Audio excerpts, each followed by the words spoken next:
The Silent Fleet. Commander Maya Chen stood alone in the antechamber of the Galactic Assembly, her heartbeat a steady drum against the storm raging within her chest. In her 38 years of life, 15 of those spent in Earth's unified defense force, she had never felt so small yet so powerful. Her dark uniform, adorned with the simple insignia of Earth, a blue sphere with a single golden star, seemed almost defiant against the ornate regalia worn by other species representatives who occasionally passed by, casting curious or disdainful glances her way. She checked her neural implant's chronometer. 3 minutes until her address. 3 minutes until she changed humanity's fate forever. Commander Chen. The voice came from behind her, soft but distinct. Are you certain this is the path we must take?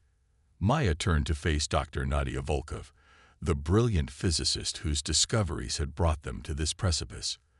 The older woman's silver hair was pulled back tightly, her face lined with the weight of her creation. The Assembly has ignored our petitions for 60 years, Nadia, Maya replied, keeping her voice steady. We've watched our colonies suffocate under their resource quotas, children born with adaptation sickness because we can't afford atmospheric converters the Fraxians take for granted. This ends today. Nadia's pale blue eyes held Maya's gaze. The quantum displacement drive was never meant to be weaponized, and it wouldn't have been if they'd given us any other choice. A chime resonated through the chamber, and the massive doors of polished asteroid metal began to part. Maya straightened her spine, nodded once to Nadia, and strode forward into the Grand Assembly chamber. The chamber was a testament to the combined architectural brilliance of 17 spacefaring civilizations, all except humanity, who had arrived too late to contribute. A vast dome stretched overhead, its surface a living map of the known galaxy. Below, arranged in concentric rings, sat the representatives of over 200 species, their forms as diverse as the worlds they hailed from. Maya advanced to the central podium, the soft hum of universal translators activating around her. The High Arbiter, a centurion whose crystalline body refracted light in hypnotic patterns, acknowledged her with a slight incline of its upper facets. The Assembly recognizes Commander Maya Chen of Earth. The Arbiter's harmonic voice resonated. You have been granted an extraordinary audience at your urgent request. Speak your piece. Maya's gaze swept across the chamber, noting the dismissive postures of the Fraxian delegation, the curious tilt of the Mindari observers' sensory stalks, the predatory stillness of the Vexcar representatives. Honored members of the Galactic Assembly, she began, her amplified voice steady. For 6 decades, humanity has abided by the accession protocols established upon our first contact. We have respected your quotas, paid your tariffs, and confined our expansion to the 12 worlds deemed suitable for our kind. She paused, letting the familiar grievances sink in. We have submitted 273 formal petitions for reclassification of our technological status. All denied. We have requested emergency aid for our struggling colony 17 times. All denied or delayed until the crisis passed, often with thousands of human lives as the cost. Murmurs rippled through the Assembly. The Fraxian Prime Delegate, Vorex 10, leaned forward, his scaled face contorted in what passed for disdain among his kind. If the humans have only complaints to offer, this session is a waste of the Assembly's valuable time, he hissed. Your species agreed to the terms of your admission. That you failed to prosper under them speaks to your limitations, not our governance. Maya allowed herself the smallest of smiles. I'm not here to submit petition 274, Delegate 10. I'm here to inform the Assembly of a change in circumstances. With a gesture, she activated the holographic projector embedded in the podium. Above the chamber, the galactic map shimmered and zoomed to focus on a region of space near the Cygnus Arm, unexplored territory far from established trade routes. This is where you believe human expansion is contained, she said, her voice taking on an edge. And this. The hologram shifted, revealing hundreds of pinpoints of light where none had been before. is the actual extent of human presence in the galaxy as of this moment. The chamber erupted. Delegates rose from their seats, voices raised in outrage, confusion, disbelief. The High Arbiter's crystalline form pulsed with intense light, calling for order. "Explain yourself, Commander," the Arbiter demanded when the chaos subsided somewhat. "These claims are impossible. Our monitoring systems cannot detect what they don't understand." Maya interrupted, a breach of protocol that caused another wave of shocked murmurs. 3 years ago, Dr. Nadia Volkov perfected what we call quantum displacement technology. Put simply, it allows our ships to exist in a state of quantum uncertainty, occupying space without interacting with conventional matter or energy. She gestured to Nadia, who stood now at the edge of the chamber, her face grim. "The limitations you imposed forced us to think differently," Maya continued. "While you denied us access to conventional FTL technology, we developed something better. Our ships don't just move through space. They step outside it entirely." The Mindari chief observer, a being composed of what appeared to be luminescent fog contained within a translucent exoskeleton, drifted forward. "You speak of theory, human. Even our most advanced civilizations have only speculated about such technology." "Theory becomes practice when necessity demands it," Maya replied. "Right now, 342 human vessels are deployed throughout the galaxy. Each carries what we call a quantum displacement warhead, capable of shifting an entire star system slightly out of phase with normal spacetime." She let the implications sink in. A planet phased out of alignment with the universe would be effectively destroyed, not through violence, but through cosmic isolation. Its inhabitants would survive, but forever cut off from the rest of existence. "This is outrageous." Voraxtan snarled, his ceremonial armor clattering as he rose to his full height. "You threaten the Assembly with genocide. This confirms what many have long suspected. Humans are too primitive, too aggressive to participate in galactic civilization." Maya kept her eyes fixed on the Fraxian. "We threaten no one, Delegate. We are merely ensuring that our voice will finally be heard. Earth's government has authorized me to present the following terms for our continued participation in the Assembly." With another gesture, she displayed a simple list of demands. Immediate reclassification of Earth as a Tier 2 civilization with full technology exchange rights. Abolition of the human-specific colonization restrictions. Reparations for 60 years of exploitative resource quotas. Full investigation into the artificial suppression of human development. You have 24 standard hours to begin good-faith negotiations on these points, Maya concluded. After that, we will demonstrate our capability on an uninhabited system to prove our resolve. The Vexkar war diplomat, a massive arthropoid whose black carapace absorbed light like a void, clicked its primary mandibles, a gesture of respect among its kind. "If what you claim is true," it rasped through its translator, "why not simply take what you want? Why come before us at all?" It was a fair question, one that Maya had anticipated.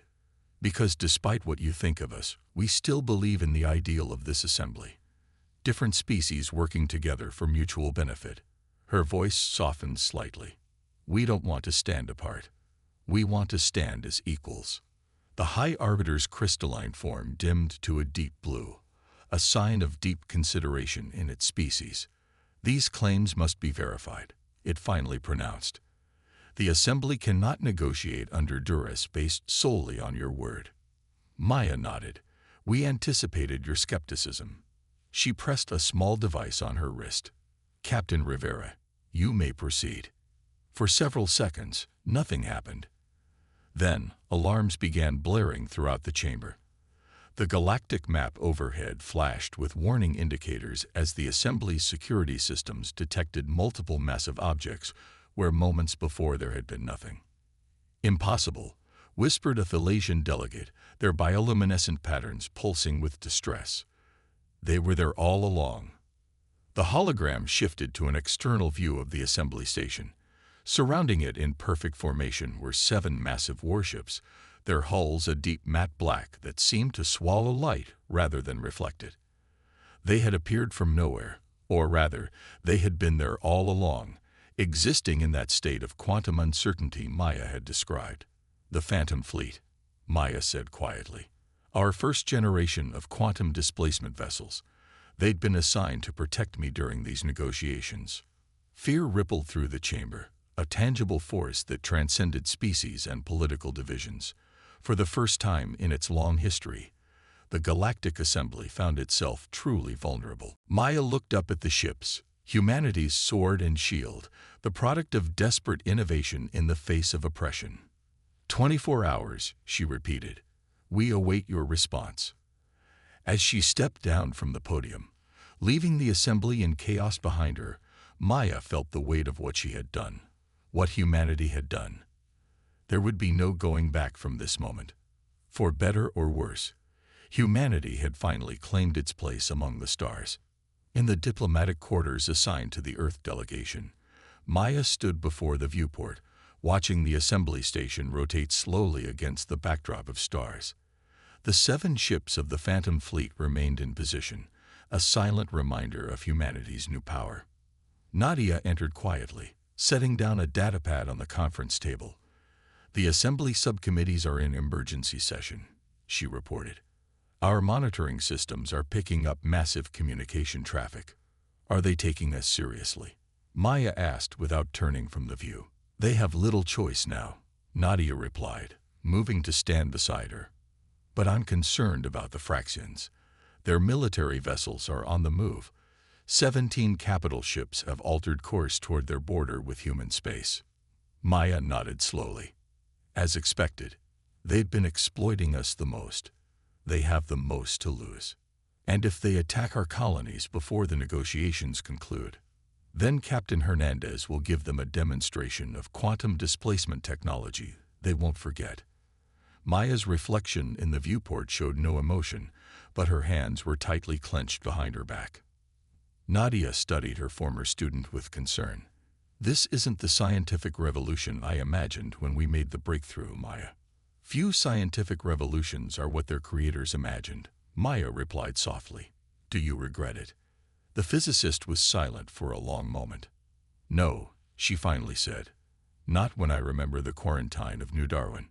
Not when I think of my sister's children, born on Terra Nova, who've never known what it's like to breathe unfiltered air or feel sunlight on their skin without pain. Their conversation was interrupted by a soft chime. The room's AI announced. Incoming transmission from an assembly representative. Maya straightened her uniform. Except, a hologram materialized in the center of the room, not the High Arbiter as expected, but the Vex-Car war diplomat. Its massive form seemed compressed by the projection, but its presence remained imposing. Commander Chen, it clicked, mandibles moving in complex patterns. I speak not for the assembly, but for the Vex-Car Hive consensus. War diplomat, Maya acknowledged with a respectful nod. I'm listening. We have analyzed your demonstration and find your claims credible. The arthropoid's compound eyes gleamed. The Vex-Car respects strength and adaptation. Your species has displayed both. Maya waited, sensing there was more. The assembly deliberates slowly, weighted down by procedure and politics. The Vex-Car continued. But know this, the Hive consensus will support your petition for reclassification.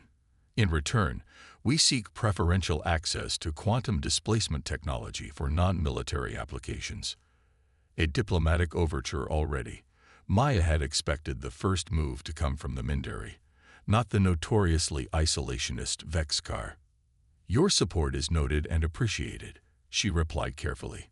Technology exchange would naturally follow our reclassification, though certain applications may remain proprietary for a time. The war diplomat's mandibles clicked in what Maya recognized as amusement. Of course.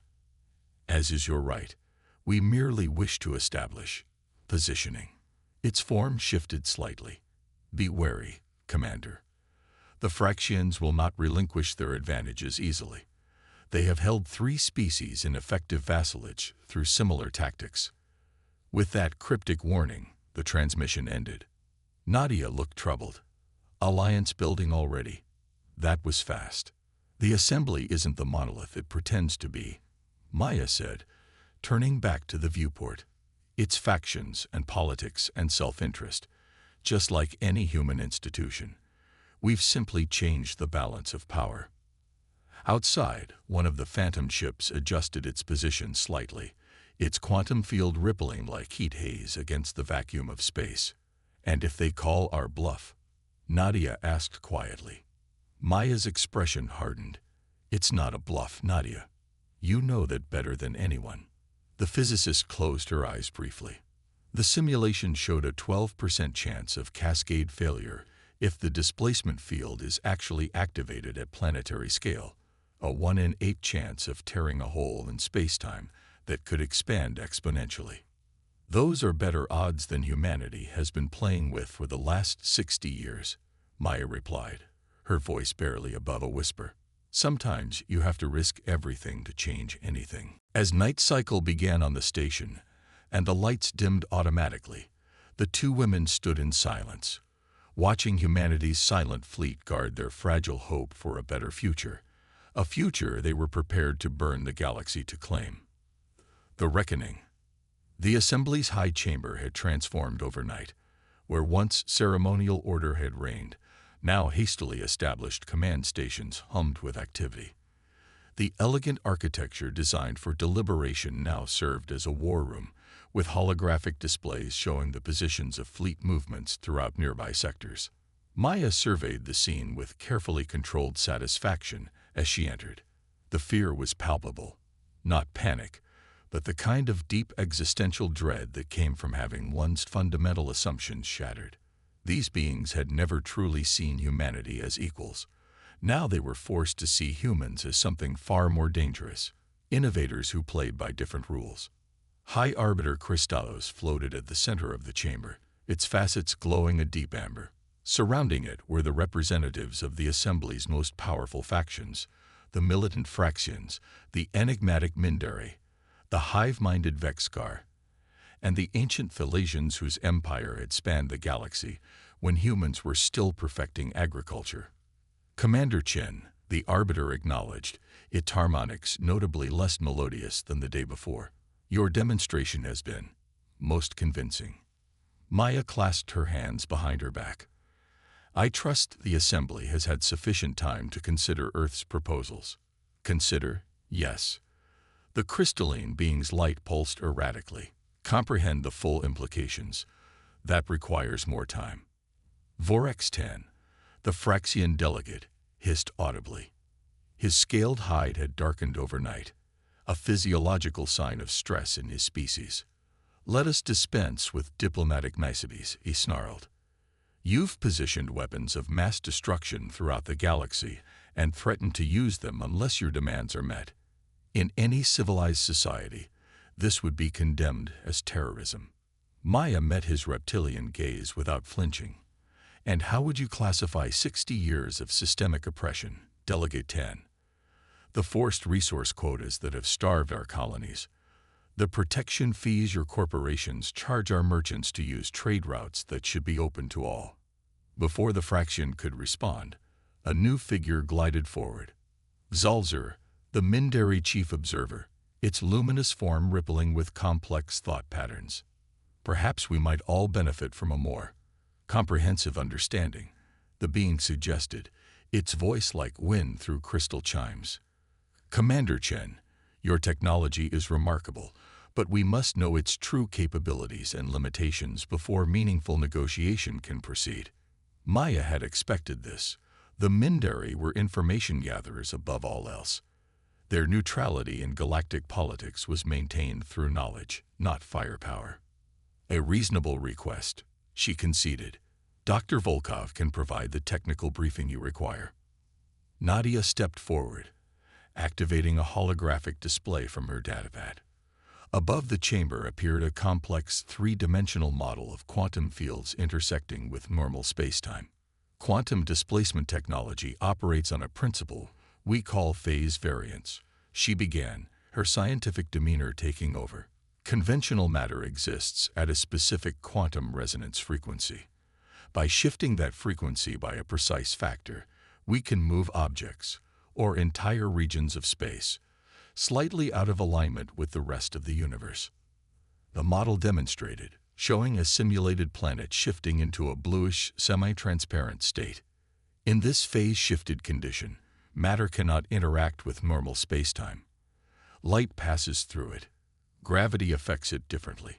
For all practical purposes, it exists in its own pocket universe that runs parallel to our own. The Thalassian elder, a being of living metal whose age was measured in millennia, spoke for the first time, its voice resonating like deep temple bells. "You have discovered dimensional phasing," it intoned. "Our ancestors theorized its possibility 9 million cycles ago, but deemed it too dangerous to pursue. The barriers between dimensions are not meant to be thinned in such a manner." Nadia nodded respectfully to the ancient being. "Your ancestors were wise, elder. The technology carries significant risks, most notably cascade failures that could theoretically spread beyond the targeted area." This admission caused a fresh wave of alarm through the chamber. "You threaten us with technology you cannot fully control." Vorax-Tan's voice rose an octave. "All advanced technology carries risk," Maya interjected smoothly. "The Assembly's own antimatter production facilities at Deneb could destabilize and destroy 3 star systems. The Fraxian gravitic compression weapons could create a black hole if improperly calibrated. We all live with such dangers." The High Arbiter's crystalline form darkened. "Commander Chen makes a valid point. The question before us is not the existence of this technology, but how we respond to the change it represents." A harsh bark of laughter came from the Vexkar war diplomat. "The question is simpler. Do we accede to human demands, or do we test their resolve?" Its mandibles clicked rapidly. "The Hive consensus believes negotiation is the prudent course." Maya noticed the ripple of surprise that passed through the chamber. The Vexkar rarely advocated for diplomacy over demonstration of strength. Their support carried weight. "There is another consideration," Salzer of the Mindari observed, its misty form contracting thoughtfully. "If humans have achieved this breakthrough despite the restrictions imposed upon them, what might they accomplish if properly integrated into the galactic community? Perhaps this development, alarming though it appears, presents an opportunity." The debate continued for hours, factions forming and dissolving as the implications of humanity's technological leap were analyzed from every angle. Maya stood firm through it all, neither conceding points nor pressing her advantage too aggressively. Nadia provided technical clarifications when needed, carefully omitting certain details while emphasizing others. It was diplomatic theater of the highest order, and underneath it all lay the unspoken threat of the Phantom Fleet and its hundreds of siblings scattered throughout the galaxy. During a recess, Maya retreated to a small observation deck adjacent to the high chamber. She needed a moment away from the intense negotiations, a chance to center herself before the final push. She was surprised to find Salzer already there, its luminous form hovering before the viewport. "Commander Chen," it acknowledged, tendrils of light shifting in what she recognized as a Mindari gesture of respect. "May I speak candidly with you?" "Of course," Maya replied, curious. The Mindari were notoriously circumspect. "Your quantum displacement technology," Salzer began, its voice lowered. "It has applications beyond warfare, does it not?" Maya studied the being carefully. "All technology does, including applications that would be particularly valuable to beings composed primarily of energy rather than matter." The Mindari's form brightened slightly. "Beings like my kind." Now Maya understood. The Mindari existed in a strange state between matter and energy, confined to corporeal form by their exoskeletons. Quantum displacement could theoretically offer them greater freedom. Such applications might be possible, she conceded, with proper research. "Then perhaps we might discuss a separate arrangement," Salzer suggested. "The Mindari Collective would support human ascension to Tier 2 status and advocate for reparations in exchange for priority access to non-military applications of your technology." Maya felt a surge of triumph but kept her expression neutral. "A compelling proposal. I'd need to discuss specific terms with my government, of course. Of course. The beam's light patterns shifted again. But there is something else you should know. The Fraxians are not merely posturing in their opposition. They have dispatched a strike fleet to your colony on Proxima Centauri. Maya's blood ran cold. When? They will arrive within 6 hours. I believe their intention is to seize hostages, to gain leverage in these negotiations. Maya's hand moved to her communicator, but she hesitated. Why are you telling me this? The Mindary's form pulsed gently. The Fraxians have dominated this region of space for too long. A rebalancing of power would benefit many species, not just your own. Its voice became almost wistful. And perhaps, we are curious about what humans might become if unfettered. With that, the beam glided away, leaving Maya alone with this critical information. She immediately contacted the Earth delegation's secure channel. Captain Rivera, are you monitoring? Yes, Commander, came the prompt reply. We've intercepted Fraxian communications confirming the Mindary's intelligence. Their attack fleet is already beyond our immediate interception range. Maya closed her eyes briefly. Deploy the Proxima contingency. Phantom 2 is to phase shift into position and issue a single warning. If the Fraxians proceed toward the colony after that warning. She paused, the weight of the order settling on her shoulders. They are to witness what happens when you cross the displacement horizon. Understood, Commander, Rivera acknowledged. And the assembly. They need to see this, Maya said grimly. Broadcast the encounter on all assembly channels. Let them understand exactly what's at stake. When the assembly reconvened, Maya immediately took the central position, interrupting the scheduled proceedings. The chamber fell silent at her unorthodox breach of protocol.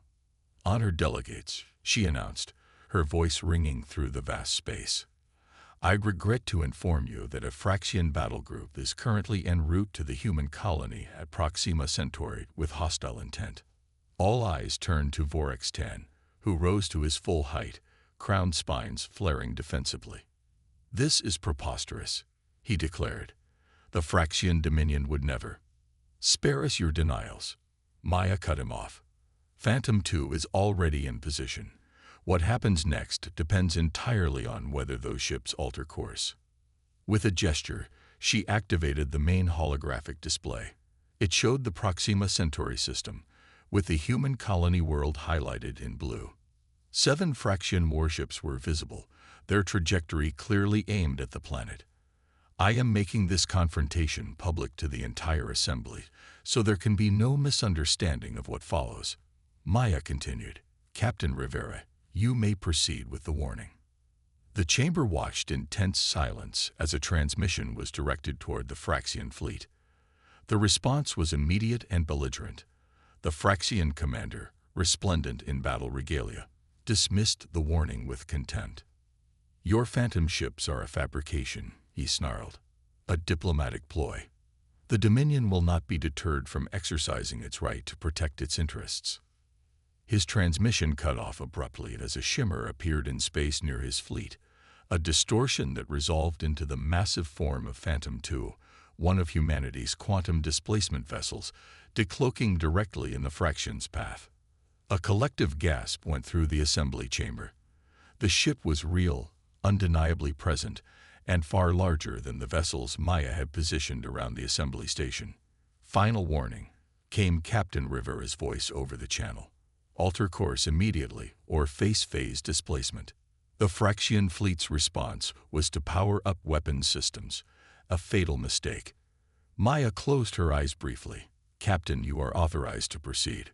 What happened next would be seared into the memory of every being in the assembly chamber. A pulse of blue-white energy expanded from Phantom 2, engulfing the lead Fraxian vessel. For an instant, the ship seemed to waver, its outline blurring. And then it was simply gone, leaving nothing but empty space where a massive warship had been moments before. The remaining Fraxian vessels immediately broke formation, engines flaring as they executed emergency maneuvers to escape. But the demonstration had been made. The vessel has not been destroyed, Maya announced into the shocked silence. It has been phase-shifted approximately 0.34 radians out of alignment with our universe. Its crew is alive, unharmed, and completely aware of their situation. They can see our universe, but cannot interact with it in any way. They are, in effect, ghosts. She turned to face Vorex Tan directly. They have enough life support for approximately 30 days. The phase shift can be reversed at any time during that period. After that, the quantum displacement becomes permanent. The Fraxian delegate's scales had paled to a sickly yellow. This is an act of war, he managed, but his voice lacked conviction. No, Maya corrected. This is a consequence. The war would have been your fleet attacking our civilian colony. She addressed the entire assembly again. Humanity has no desire for conflict. We have lived peacefully despite your restrictions for 60 years. All we ask is fair treatment and the recognition of our rightful place in the galactic community. The High Arbiter's crystalline form had dimmed to near darkness, a sign of deep distress in its species. The assembly must reconsider its position, it finally pronounced. A recess of 6 hours is declared for all delegations to consult with their governments. As the chamber began to empty, delegates hurrying to secure communications nodes, Maya found herself approached by the Thalassian elder, its metallic form gleaming under the chamber's lights. "You have changed the order of things, human," it said, its ancient voice carrying neither approval nor condemnation. "For better or worse, the galaxy after this day will not be the same as the galaxy before it." Maya nodded slowly. "That was always our intention, Elder. You must understand the burden you now carry," the ancient being continued. "Power such as yours comes with responsibility that spans beyond your own species' interests." "We understand," Maya replied softly. "Earth has known oppression. We have no wish to become oppressors in turn." The elder studied her for a moment longer. "We shall see. The true test of wisdom is not in gaining power, but in knowing when not to use it." With that cryptic statement, it glided away. In the privacy of the Earth delegation's quarters, Nadia confronted Maya, her face drawn with concern. "That ship's displacement field is unstable," she said without preamble. "The Fraxian vessel's mass is greater than anything we've tested. If we leave them phase-shifted for more than 7 days, not 30, the quantum cascade risk increases exponentially." Maya sank into a chair, the adrenaline of the confrontation finally ebbing. "Then we won't leave them there that long. As soon as the assembly agrees to our terms, we'll bring them back. And if the assembly calls our bluff, if they demand we bring the ship back before negotiations conclude," Maya rubbed her temples, "then we'll have to make a choice, won't we? Risk a potential quantum catastrophe, or show weakness at the critical moment." Nadia placed a hand on Maya's shoulder. "This was never supposed to go this far. The technology was meant to free us, not become another weapon." "It's done both," Maya replied quietly. "And now we have to live with the consequences." Her communicator chimed, and Captain Rivera's voice came through.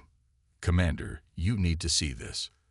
The Mindari delegation is broadcasting a proposal to the entire assembly." Maya quickly activated the holographic display. Salzer's luminous form appeared, addressing not just the assembly, but, it seemed, the entire galactic community.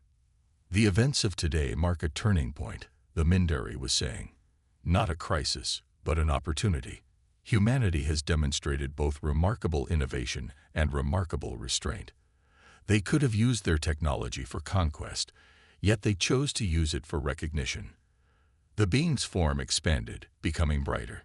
"The Mindari Collective proposes a complete restructuring of the accession protocols. No longer should we classify species by arbitrary metrics that favor certain forms of development over others. Instead, let us create a true community of equals, where innovation is celebrated rather than feared, where different paths of advancement are recognized for their unique contributions." Maya watched in astonishment as other delegations began signaling their support. First the Vexcar, then several minor species, and finally, most surprisingly, the Thalassian elder itself. "The old order changes," Nadia murmured, just as the elders said it would. Within hours, a preliminary agreement had been reached. Earth would be reclassified as a full member of the galactic community, with all restrictions lifted. In exchange, humanity would establish strict protocols for the use of quantum displacement technology and participate in a new multi-species research initiative to explore its non-military applications. The Fraxian vessel would be returned from phase displacement as a gesture of good faith once the formal treaty was signed. The Fraxian Dominion, humiliated but not destroyed, would retain its position in the assembly, but lose its privileged status over its neighbors. As Maya affixed her signature to the preliminary accord, she felt a complex mixture of triumph, relief, and apprehension. Humanity had won its freedom, but at what cost? They had introduced a terrifying new weapon to a galaxy that already had too many. They had gained respect, but that respect was tinged with fear. Was it worth it? Nadia asked quietly as they watched the High Arbiter ceremonially seal the document.